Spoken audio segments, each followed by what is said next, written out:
kita sebagai orang yang percaya, yang sudah dilahirkan baru, kita mau hidup berguna bagi Allah. Mari kita perhatikan apa yang Tuhan katakan mengenai hidup yang berguna bagi Tuhan. Di dalam 2 Timotius pasal 2 ayat 21 dikatakan begini. Jika seorang menyucikan dirinya dari hal-hal yang jahat, ia menjadi perabot rumah untuk maksud yang mulia, ia dikuduskan, dipandang layak untuk dipakai tuannya, dan disediakan untuk setiap pekerjaan yang mulia. Saudara yang kasih dalam Tuhan, suatu kehormatan yang sangat istimewa yang bisa kita miliki di bumi ini adalah menjadi alat yang mulia di tangan Tuhan Yesus Kristus. Kita siap dipakai oleh Tuhan demi tujuan, demi maksud, demi rencana Tuhan, dan siap sedia setiap saat untuk melayani Tuhan, baik atau tidak baik waktunya. Saudara yang dalam Tuhan, menjadi berguna bagi Tuhan dan alat yang mulia di dalam tangan Tuhan itu dimulai dengan suatu keputusan yang kita ambil dalam hidup kita ini untuk mengabdi, untuk mempersembahkan hidup kita terus menerus, bukan hanya 2 atau 3 jam ketika ada di dalam gereja, tapi penyerahan diri terus menerus, pengabdian diri terus menerus kepada Tuhan Yesus Kristus dan pelayanan kerajaannya. Dan ini harus menjadi keputusan kita setiap hari, bukan hanya ketika kita ada di gereja, tapi itu menjadi keputusan kita setiap hari. Karena kita rindu untuk menjadi orang yang berguna bagi Tuhan, kita memutuskan untuk menyerahkan hidup kita mengabdi kepada Tuhan terus menerus dalam hidup kita tiap-tiap hari.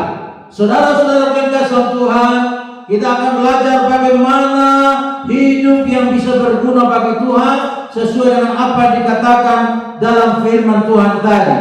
Dikatakan di sini bahwa kita perlu menyucikan diri kita dari hal-hal yang jahat. Bagaimana bentuk penyucian diri terhadap hal-hal yang jahat ini supaya kita menjadi perabot rumah untuk maksud yang mulia, di mana Tuhan akan menguduskan kita terus-menerus dan Dia memandang kita layak untuk dipakai oleh Dia sebagai sang Tuhan kita, dan Dia sediakan kita untuk setiap pekerjaan yang mulia bagi kerajaannya.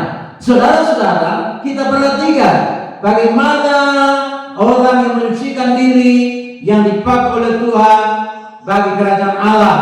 Hal pertama, saudara-saudara, mereka adalah orang yang mengasihi orang yang memusuhi mereka. Saudara yang kasih dalam Tuhan, firman Tuhan mengatakan begini dalam Amsal 25 ayat 21 dan 22. Jika seterumu lapar, berilah dia makan roti, dan jikalau ia dahaga, berilah dia minum air, karena itu akan menimbun bara api di atas kepalanya, dan Tuhan akan membalas itu kepadamu. Saudara yang kasih dalam Tuhan, menyucikan diri dari hal-hal yang jahat supaya kita dapat dipakai oleh Tuhan demi tujuan yang mulia. Kita aplikasikan itu dengan cara mengasihi orang yang memusuhi kita. Sama-sama kita katakan, mengasihi orang yang memusuhi kita. Adakah orang di sekitar kita yang mungkin karena kita percaya kepada Tuhan Yesus yang kemudian mereka memusuhi kita? Adakah orang di sekitar kita karena kita hidup benar, tidak ikut-ikutan dengan gaya hidup mereka yang mabuk-mabukan, yang pesta pora, lalu kemudian orang memusuhi kita? Saudara, hal seperti itu lumrah terjadi di mana-mana, bahkan di dalam gereja sekalipun. Tetapi kita dapat mengaplikasikan apa yang dikatakan oleh firman Tuhan. Bagaimana kita menyucikan diri kita dari hal-hal yang jahat, supaya kita dapat dipakai oleh Tuhan menjadi pribadi yang berguna bagi Tuhan dan kerajaannya. Maka kita harus putuskan untuk mengaplikasikan firman Tuhan dengan menyucikan diri dari hal-hal yang jahat, belajar untuk mengasihi orang yang memusuhi kita. Saudara-saudara kekasih dalam Tuhan, kita memiliki janji yang luar biasa dari Tuhan kita, bahwa kita tidak akan pernah menghadapi perlawanan musuh seorang diri saja. Musuh kita yang pertama tentu bukan orang yang membenci kita, dia sesama manusia kita. Musuh kita yang paling utama adalah setan, roh jahat di udara. Dan roh jahat di udara itulah memakai orang-orang tertentu tanpa alasan yang dibenarkan, mereka bisa memusuhi kita. Tapi satu hal yang luar biasa yang perlu kita ketahui hari ini, bahwa Bapa kita di surga memiliki janji yang luar biasa, bahwa di dalam menghadapi tantangan, perlawanan dari musuh-musuh yang kelihatan maupun musuh yang tidak kelihatan, kita tidak seorang diri. Firman Tuhan mengatakan sebagai janji dalam Ulangan 31 ayat yang ke-6, kuatkan dan teguhkanlah hatimu, janganlah takut dan gentar karena mereka, sebab Tuhan Allahmu, dialah yang berjalan menyertai engkau, ia tidak akan membiarkan engkau dan tidak akan meninggalkan engkau. Firman Tuhan sebagai suatu janji, Tuhan menyatakan kepada kita bahwa Dia yang menyertai, Dia tidak akan membiarkan kita, Dia tidak akan meninggalkan kita. Karena itu secara tegas Tuhan mengatakan oleh firman ini, untuk kita tidak takut dan gentar, tapi kita perlu menguatkan, meneguhkan hati kita. Tentu hal ini tidak bisa kita lakukan dengan kekuatan kita sendiri. Kita perlu firman Tuhan, kita perlu Roh Kudus, karena hanya Roh Kudus dan firman Tuhan yang kita dengar, yang ketika kita menerima dan kita terapkan di dalam hidup kita, maka hal itu akan memampukan kita untuk belajar mengasihi orang-orang yang mungkin memusuhi kita. Saudara-saudara, kita semua yang ada di tempat ini, siapapun kita, entahkah kita sebagai gembala, sebagai pendeta, sebagai jemaat biasa, atau sebagai tokoh masyarakat, kita membutuhkan penyertaan Tuhan untuk kita bisa mengasihi orang yang memusuhi kita. Karena hari-hari ini hari-hari yang penuh dengan tantangan, kita tidak akan mampu untuk mengasihi orang yang membenci kita. Itu hanya bisa terjadi karena kita tahu Tuhan menyertai dan memampukan kita untuk mengasihi mereka yang membenci kita. Saudara-saudara, dengan kita mengetahui dan mempercayai bahwa Allah beserta kita, maka saya percaya kita semua, laki perempuan tua muda, dapat menghadapi berbagai tantangan dalam kehidupan ini. Tantangan itu bukan sesuatu yang membuat kita mundur, yang membuat kita jauh dari Tuhan, tapi tantangan-tantangan dalam kehidupan akan menjadi suatu batu loncatan untuk kita terus maju dan berbuah bagi Tuhan dan kerajaan. Amin. Haleluya. Saudara, saya ingin sampaikan kepada kita sekalian bahwa tidak ada gunung yang terlalu tinggi dan tidak ada lembah yang terlalu dalam di mana Tuhan tidak menyatakan kasih dan kepeduliannya terhadap kita. Mau di gunung, di lembah, dalam situasi apapun, Dia tetap Tuhan yang menyertai kita. Tidak peduli apapun keadaan yang sedang kita hadapi hari ini, apapun tantangan, apapun perlakuan orang terhadap kita, tapi yang pasti firman Tuhan mengatakan Dia bersama kita, Dia menyertai kita, dan Dia yang menyertai kita, yang memampukan kita untuk mengasihi orang yang membenci kita, mengasihi orang yang memusuhi kita. Saudara kekasih Tuhan, dalam rumah tangga seringkali juga terjadi cekcok antara suami dan istri. Kemudian istri mengatakan, "Wah, kau selalu menyakiti saya tidak akan mengampuni kamu sampai 7 turun." Saya percaya tidak ada di sini, amin. Karena kalau saudara tidak mengampuni, itu merugikan diri saudara sendiri. Mungkin saudara sebagai suami, karena istri cerewet di rumah, selalu maki-maki misalnya, Suami kemudian berkata, saya tidak akan mengampuni engkau sampai 7 turun.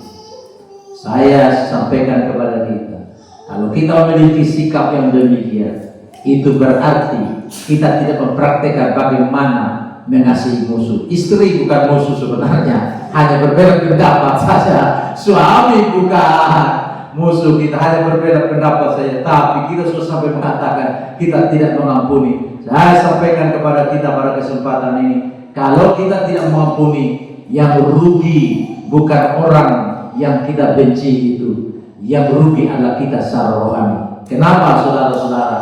Karena kalau kita membenci orang yang membenci kita, itu memberikan peluang bagi setan untuk menghancurkan kehidupan kita, sehingga kita menjadi orang Kristen yang tidak bisa bertumbuh lagi secara rohani.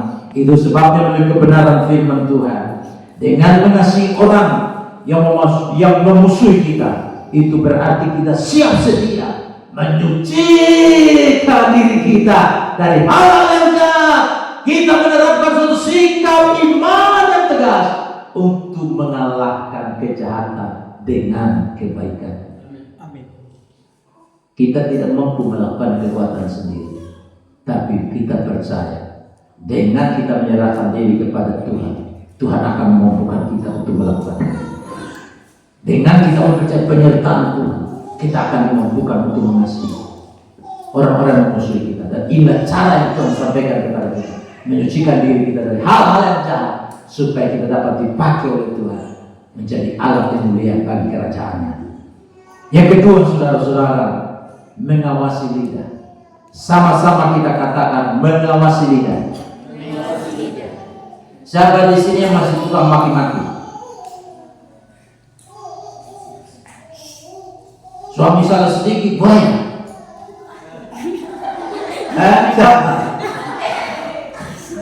Istri salah sedikit monyet. Saya percaya jemaat di sini tidak ada. Amin. Ada. Oh, ada. Jujur itu bagus. Kalau orang yang jujur itu bagus, yang mengaku dia punya kesalahan, itu yang disayang Tuhan. Tapi justru yang munafik itu yang dibenci oleh Tuhan. Jadi kalau ada, kita katakan ada, tapi setelah dengar firman Tuhan, jangan lagi terus-menerus hidup dengan cara seperti itu, harus bertobat. Amin. Saudara terkasih dalam Tuhan, jika kita ingin mengubah tindakan kita, mesti dimulai dengan mengawasi lidah dan pikiran kita. Tidak mungkin tindakan ini berubah tanpa kita mengawasi lidah ini dan pikiran kita. Jadi untuk mengubahkan tindakan kita, perilaku kita harus dimulai dari pikiran dan juga dari lidah kita. Saya kasih contoh begini saudara-saudara, mengenai orang yang tidak mampu mengawasi lidah, sehingga dia mulai gosip, fitnah, dan mengatakan hal-hal yang buruk mengenai orang lain, mengenai tetangganya dan sebagainya. Jadi suatu waktu begini, ibu ini dia adalah orang Kristen yang rajin beribadah setiap minggu, tetapi dia menyadari kekurangannya, di mana dia ketika ada hal-hal yang terjadi di gereja, dia menceritakan keburukan.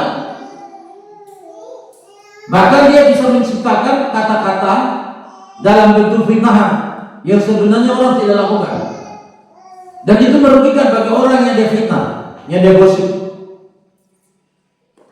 Ketika dia sadar, dia datang kepada Pak Pendeta, bahwa pendeta, saya sudah sadar, saya mau berubah, saya tidak mau lagi memfitnah orang, saya tidak mau lagi berkata-kata yang kotor, saya tidak mau lagi memaki, Pak Pendeta tolong beritahukan kepada saya langkah apa yang saya harus lakukan untuk membebaskan diri dari kebiasaan buruk ini. Lalu Bapak Pendeta tanya dia, kamu serius untuk berubah? Serius. Kalau kau serius untuk berubah, siapkah engkau melakukan apa yang saya suruh kau lakukan? Siap Bapak Pendeta. Pulang ke rumah. Kalau kau punya ayam atau tidak punya, kau beli ayam.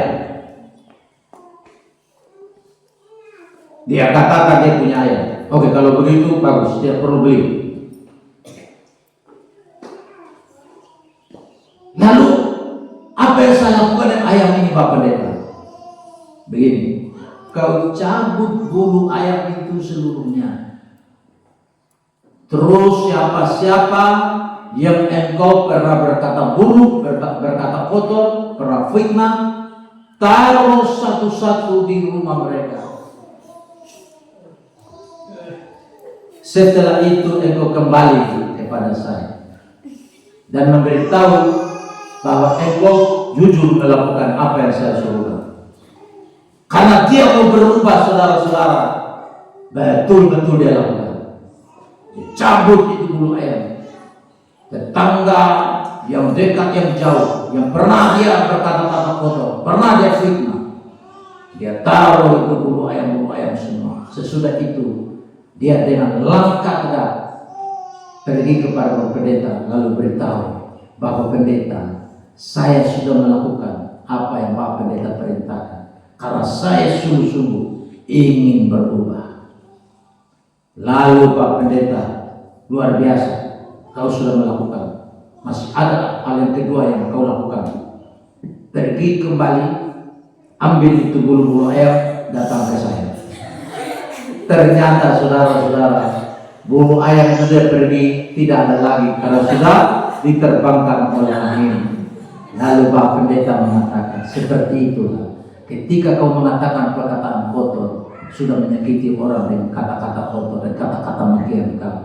Untuk itulah belajar untuk mengawasi lidahmu supaya tidak digaungkan untuk hal-hal yang jahat. Saudara kekasih dalam Tuhan, kita menyucikan diri dari hal-hal yang jahat.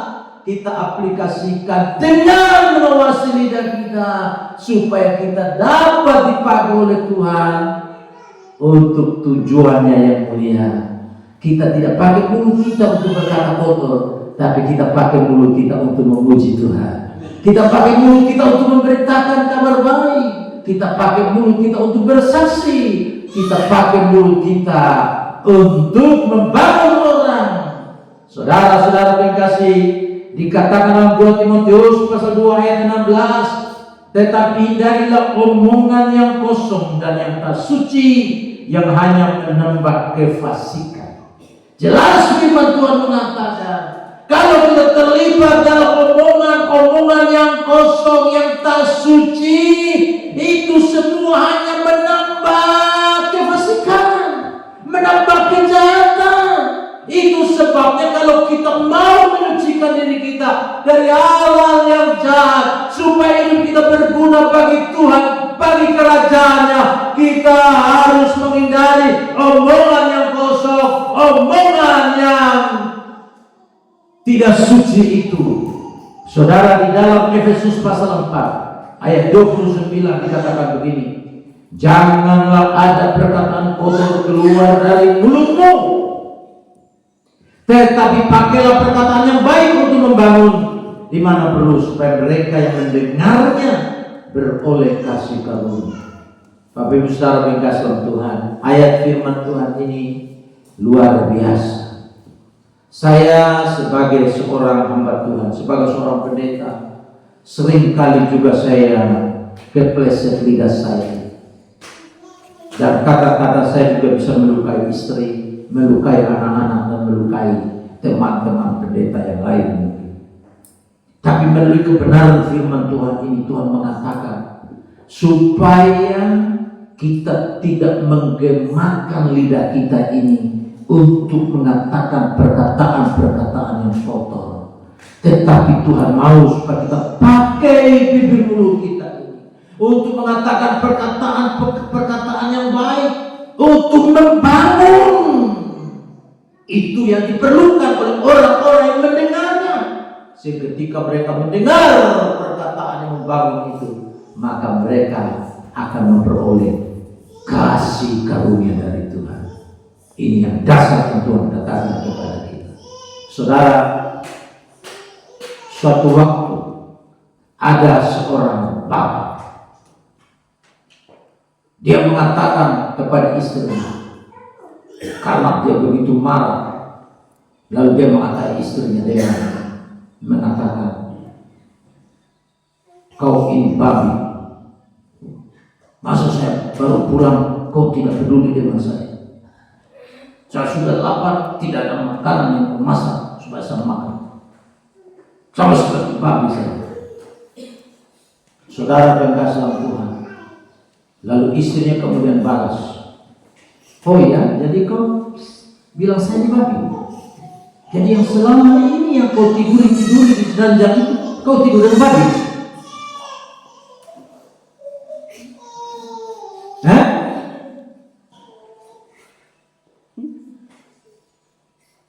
Berarti bapak ini menurut saudara kira-kira bagaimana? Normal atau tidak? Normal atau tidak bapak ini? Tidak normal.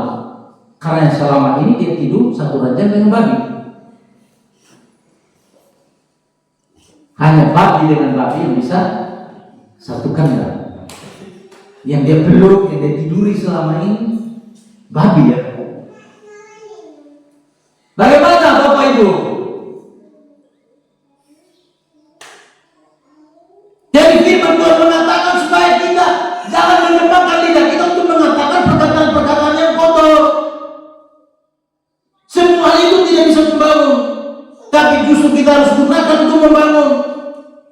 Ketika orang mendengar apa yang kita katakan, mereka mendapat kasih karunia dari Tuhan. Ini luar biasa. Karena itu selanjutnya dikatakan dalam Efesus pasal 5 ayat 3 sampai 4. Telah percabulan rupa-rupa kecemaran atau keserakahan, disebut saja pun jangan di antara kamu.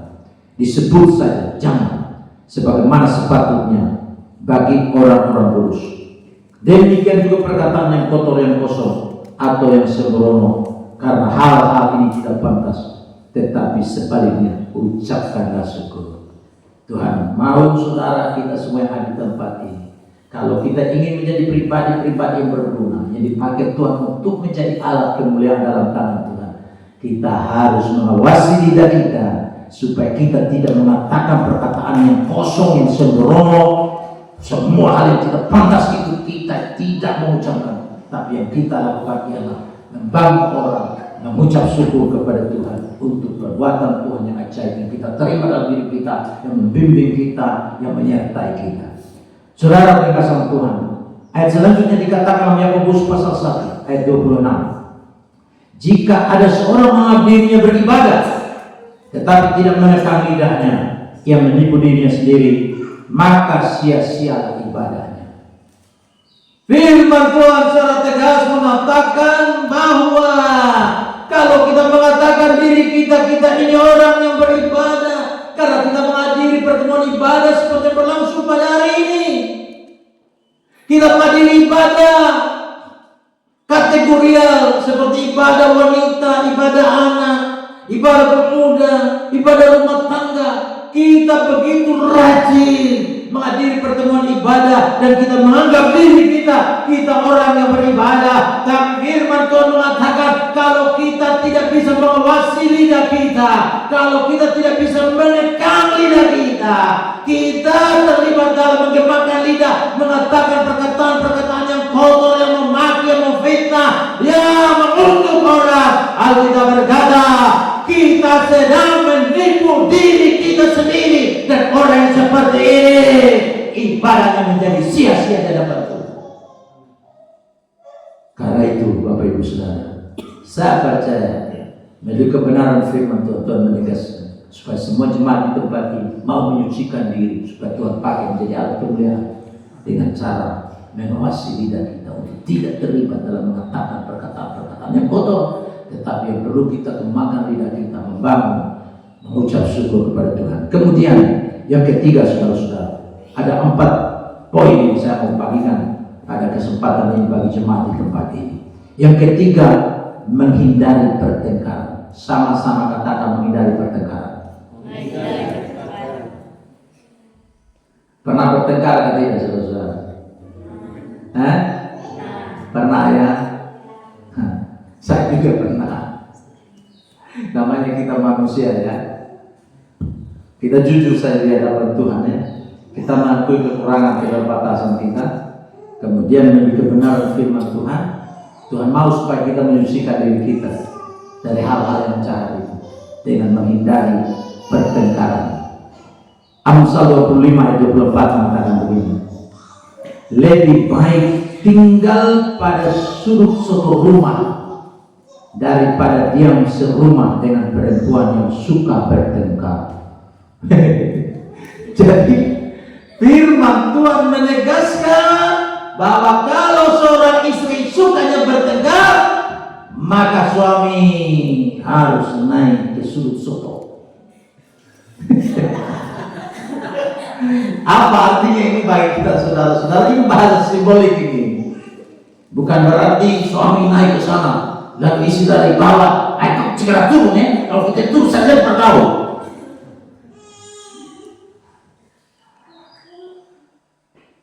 Jadi Alkitab mengatakan lebih baik tinggal pada sudut-sudut rumah, artinya menghindari pertengkaran. Sebab kalau tidak menghindari, maka perempuan suka bertengkar. Kalau kita hadapi dia, maka dia tambah menyala lagi. Adakah perempuan seperti ini?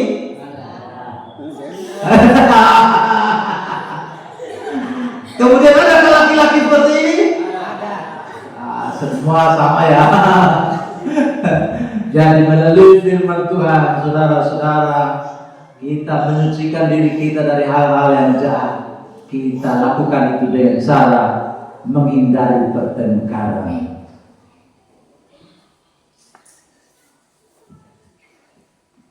Ada suami istri bertengkar, lalu istrinya lapor suami ke polisi.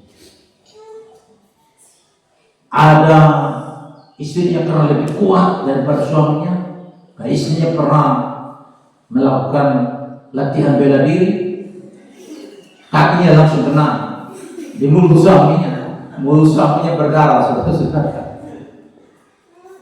Akhirnya suaminya lapor istrinya. Saudara-saudara, undang-undang di Republik kita ini hanya ada undang-undang perlindungan hak perempuan dan anak. Makanya kalau laki-laki kena kekerasan seperti itu oleh perempuan, tidak ada perlindungan hukum. Tapi ada juga saudara-saudara laki-laki yang dapat kekerasan, tapi yang lebih banyak memang perempuan yang menghadapi kekerasan dalam rumah tangga yang dilakukan oleh suami sendiri. Saudara pernah tahu berita yang melakukan kekerasan, membakar suaminya yang ada di Jawa karena suaminya judi online, padahal sama-sama polisi. Pulang ke rumah, istrinya mungkin tidak terima perlakuan suami ini, siram dan besi, bakar, matilah suaminya. Kenapa ini terjadi? Karena pertengkaran ini. Sekian lama terjadi, bertengkar terus, ribut terus, suami tidak mau berubah. Puncaknya istrinya marah besar, siram dengan besi, kemudian dia bakar. Hal seperti ini tidak boleh ada di sini. Kita mau menyucikan diri kita dari hal-hal jahat, dan hal itu kita terapkan dengan cara menghindari pertengkaran. Karena firman Tuhan menegaskan di dalam 2 Timotius pasal 2 ayat 14, ayat 23-26 dikatakan begini: ingatkanlah dan pesankanlah semuanya itu dengan sungguh-sungguh kepada mereka di hadapan Allah. Ini adalah pesan dari Rasul Paulus kepada Timotius sebagai seorang gembala jemaat yang masih muda. yang dipercayakan oleh Tuhan untuk memimpin jemaat di Efesus, agar Timotius benar-benar mengingatkan dan menyampaikan pesan kepada jemaat yang ada di sana, bukan sekedar sampaikan begitu saja, tapi firman Tuhan katakan di sini dengan sungguh-sungguh kepada mereka di hadapan Allah, agar mereka jangan bersilat kata, karena hal itu sama sekali tidak berguna, malah mengacaukan orang yang mendengarnya. Bayangkan saudara, kalau terlibat dalam pertengkaran, bersilat kata, firman Tuhan berkata di sini, itu tidak berguna. Hal ini justru mendatangkan kekacauan bagi orang yang mendengarnya. Untuk itu ayat yang ke-23 dikatakan begini, hindarilah soal-soal yang dicari-cari, yang bodoh dan tidak layak. Engkau tahu bahwa soal-soal itu menimbulkan pertengkaran. Contoh kecil saja saudara-saudara, misalnya istrinya bilang sama suaminya, kasih uang.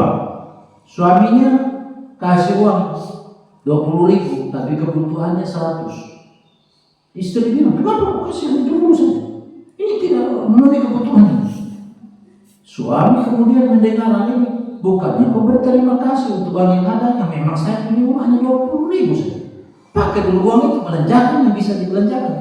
Tapi istri mau yang 100. Terjadi pertengkaran.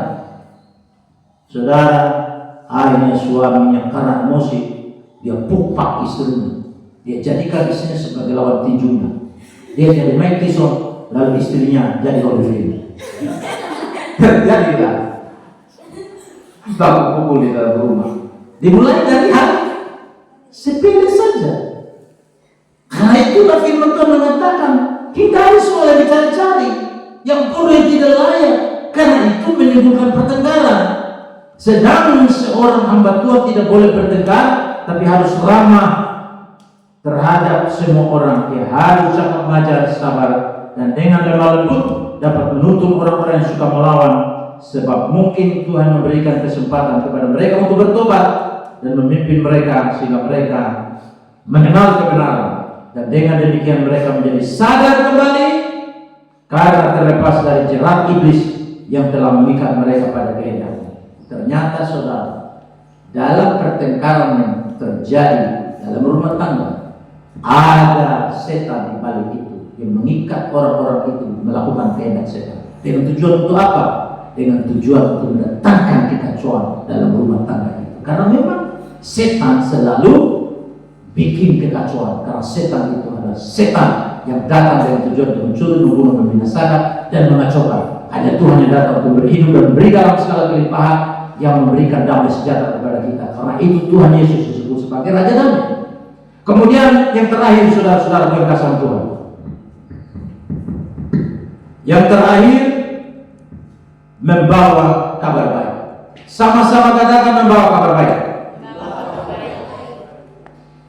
Dalam Amsal 25 ayat 25 dikatakan begini, seperti air sejuk bagi jiwa yang dahaga, demikianlah kabar baik dari negeri yang jauh.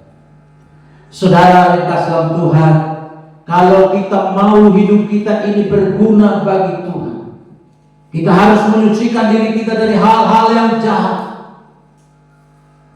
dan kita terapkan itu dengan membawa kabar baik, memberitakan Injil Kerajaan Allah. Firman Tuhan menegaskan di sini bahwa kabar baik yang kita sampaikan kepada orang lain, ketika mereka mendengar dan meresponi kebenaran Injil, maka itu sama seperti air sejuk.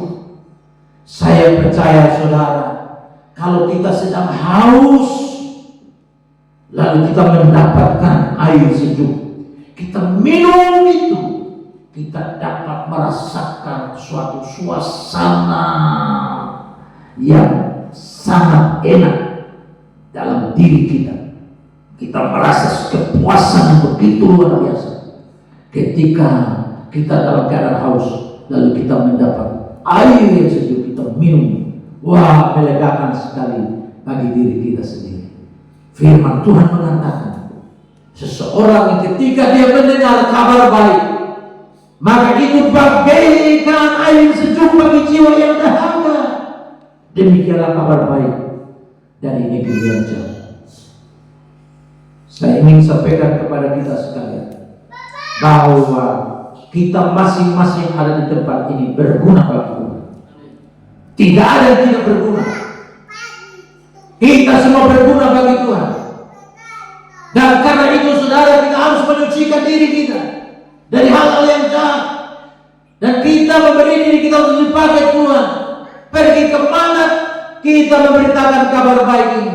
Sebab ketika kabar baik ini kita beritakan dan orang menerima apa yang kita sampaikan, maka firman Tuhan berkata, itu bagaikan air sejuk yang membawa kepuasan bagi jiwa yang menerima Injil yang kita kabarkan. Kita diberikan hak istimewa untuk membawa kabar baik Yesus Kristus kepada orang lain, bagaikan air sejuk bagi jiwa yang dahaga. Karena itulah firman Tuhan mengatakan dalam Efesus pasal yang ke-6 ayat yang ke-15, kakimu berkasutkan kerelaan untuk memberitakan Injil damai sejahtera. Kaki kita yang membawa tubuh kita ini untuk pergi kemanapun kita pergi.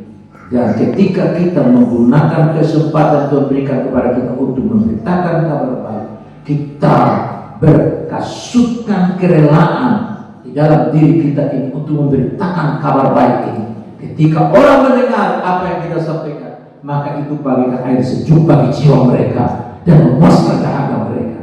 Di dalam Yesaya 52 ayat yang ke-7 dikatakan begini, betapa indahnya kelihatan dari puncak bukit-bukit kedatangan pembawa berita yang mengabarkan berita damai dan memberitakan kabar baik, yang mengabarkan berita selamat dan berkata kepada Sion, Allahmu itu Raja.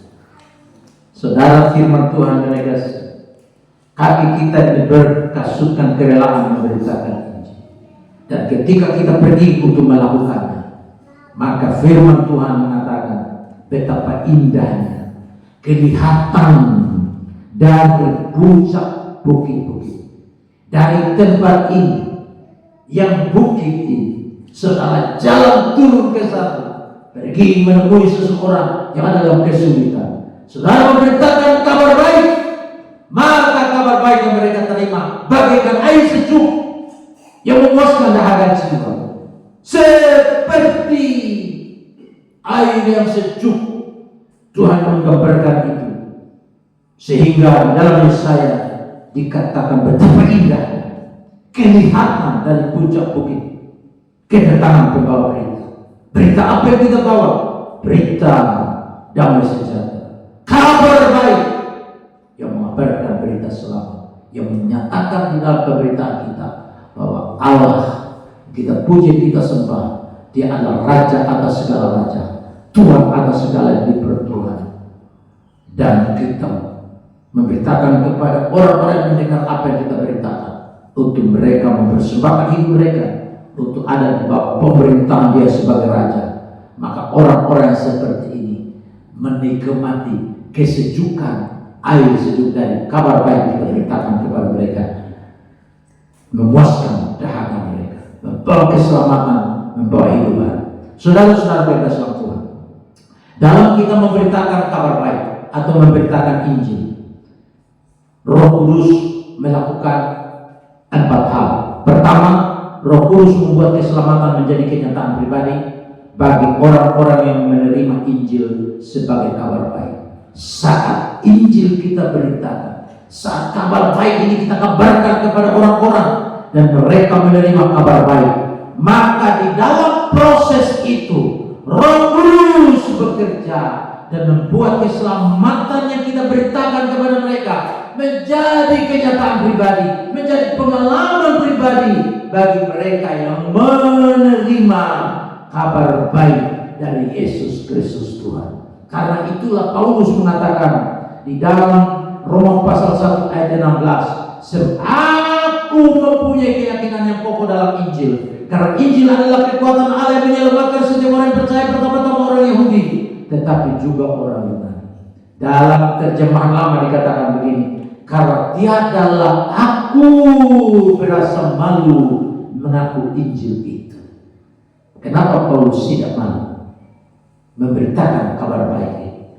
Karena dia punya keyakinan yang kokoh bahwa Injil adalah kekuatan Allah. Saat kekuatan Allah ini kita beritakan dan orang menerima, maka itu akan mendatangkan keselamatan, bagaikan air sejuk bagi jiwa. Karena itu saudara, hari ini kita harus sepakat, kita berkata, Tuhan, aku mau membersihkan, menyucikan diriku dari hal-hal yang jahat. Aku mau dipakai oleh Tuhan menjadi alat yang berguna bagi Tuhan dan kerajaan-Mu. Aku mau memberi hidupku untuk menjadi pembawa kabar baik. Sebab ketika kabar baik ini kami kabarkan, itu satu air sejuk yang dapat membuat dahaga bagi jiwa-jiwa yang ada di sekitar kami. Kami percaya dan Injil adalah kekuatan Allah yang mendatangkan keselamatan bagi semua orang yang percaya kepada Tuhan. Saudara berkasih Tuhan, ini hak istimewa yang Tuhan berikan kepada kita. Untuk itu mari kita beri hidup kita dipakai Tuhan, biar kita menjadi alat kemuliaan dalam tangan Tuhan untuk memberitakan kabar baik, untuk mendatangkan keselamatan, mendatangkan damai sejahtera, mendatangkan pembangunan hidup bagi orang-orang yang mendengarkan pemberitaan kabar baik yang kita beritakan kepada mereka.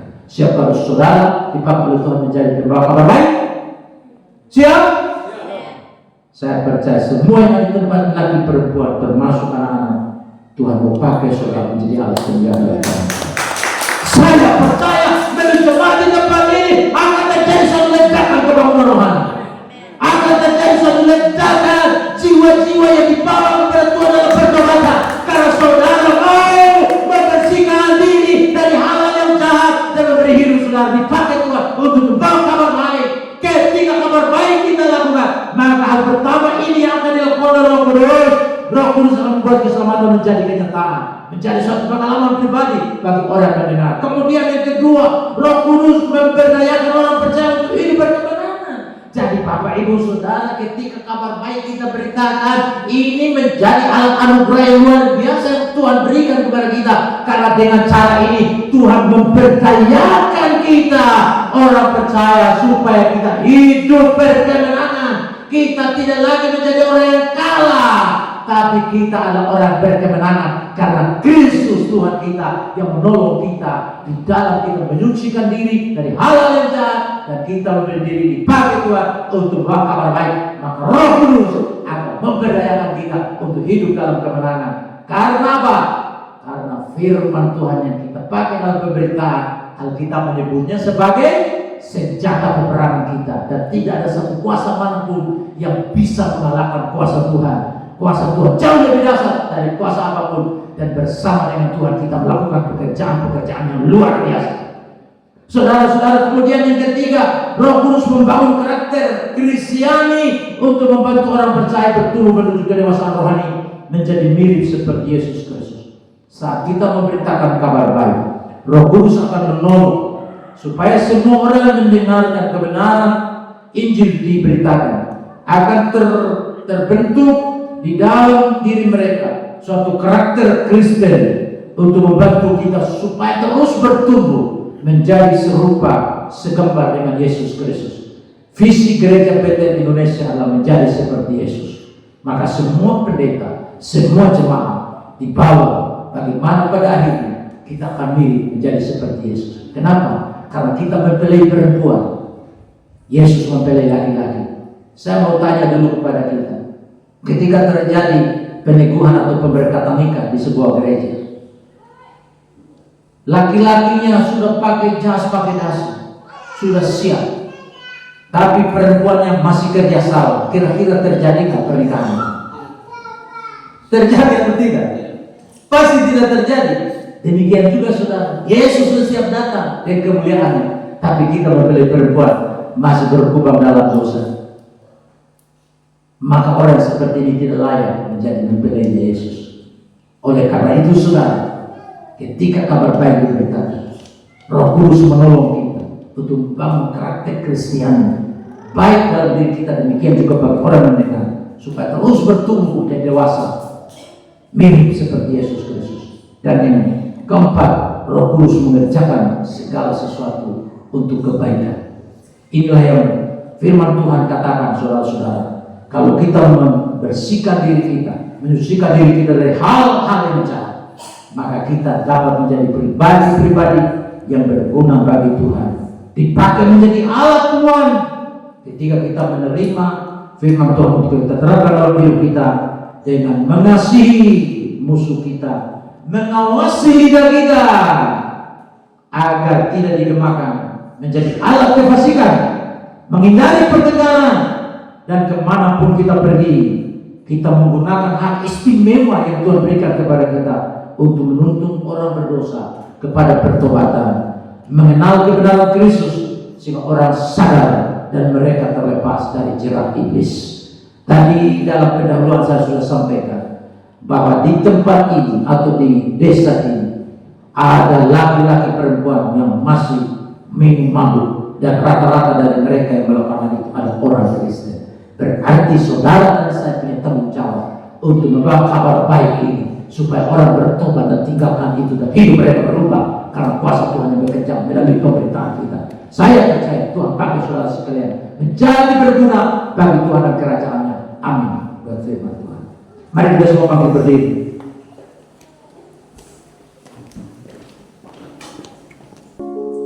Kita nyanyikan pujian berkaryalah Roh Kudus.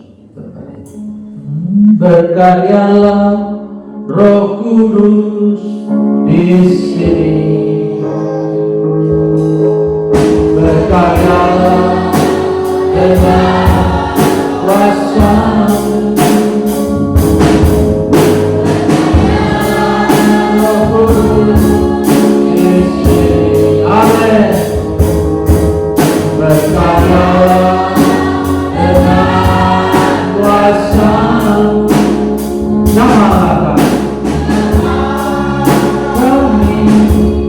jamah seperti ubahlah kami jadi baru, ubahlah kami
angkat tangan kanan saudara kepada Tuhan.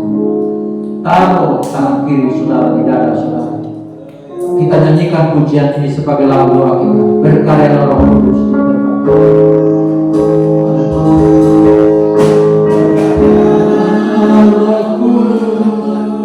di sini. Yes.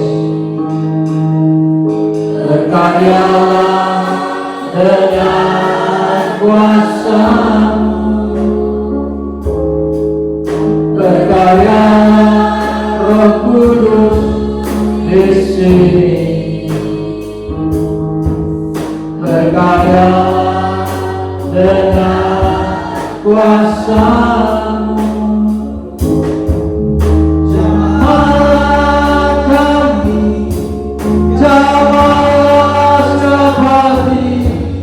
Ubah kami jadi baru pada bersama. Ubah kami Bapa, jadikan kami sesuai dengan firman-Mu.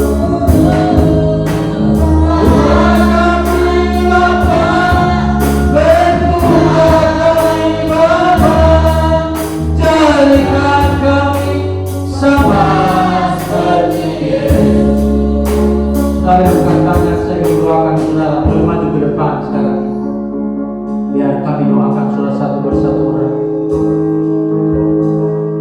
Berkaryalah Roh Kudus di sini. Mari Tuhan berkarya dalam ini Tuhan dengan kuasa Jamaku.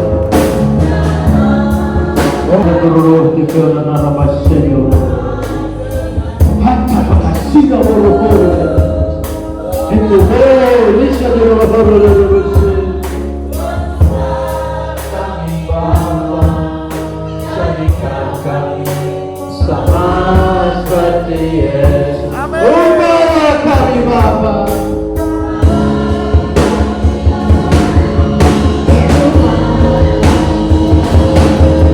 Jadikan kami sesuai dengan firman. Kami percaya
Terima kasih Tuhan Yesus. Terima kasih Roh Kudus. Kami percaya hadirat-Mu ada di sini.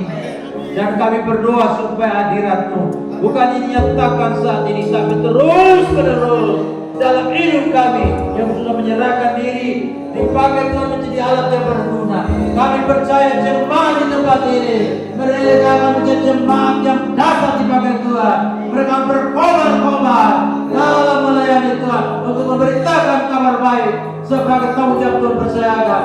Dan kami berdoa kiranya Roh Kudus terus menerus bekerja sehingga jemaat di tempat ini mengalami pembaruan, mengalami pemulihan, mengalami pembentukan dari Tuhan untuk dibawa menjadi dewasa mirip seperti Yesus Kristus Tuhan. Terpuji nama-Mu Bapa. Dalam nama Yesus Tuhan kami yang hidup, kami berdoa dan mengucap syukur untuk firman Tuhan. Kami berdoa menyerahkan Pak Gembala, Ibu bersama semua staf Gembala dan seluruh jemaat ini, baik yang hadir saat ini, demikian juga mungkin yang tidak hadir, yang mungkin ada dalam sakit penyakit. Kami minta Tuhan jamah sembuhkan dalam nama Yesus. Jemaat Tuhan kuatkan, malah berkat tantangan dalam hidup Tuhan menjadi jawaban dan jalan keluar bagi umat. Terima kasih banyak Bapak di semua. Kami percaya semua pelayanan berlangsung baik ini oleh karena kemurahan Tuhan, oleh karena belas kasihan Tuhan, oleh karena kemurahan Tuhan. Karena itu segala pujian, hormat, kemuliaan, kebesaran hanya bagi Yesus Kristus Tuhan. Menyatakan kemuliaan dan hadirat-Mu bagi kami semua umat di tempat ini. Dalam nama Yesus kami berdoa dan kami bersyukur. Haleluya. Amin. Silakan duduk saudara-saudara Tuhan Yesus. Baik, sebagai respon kita dengan kebenaran firman Tuhan, mari kita angkat pujian yang berkata segala puji syukur. Kita dalam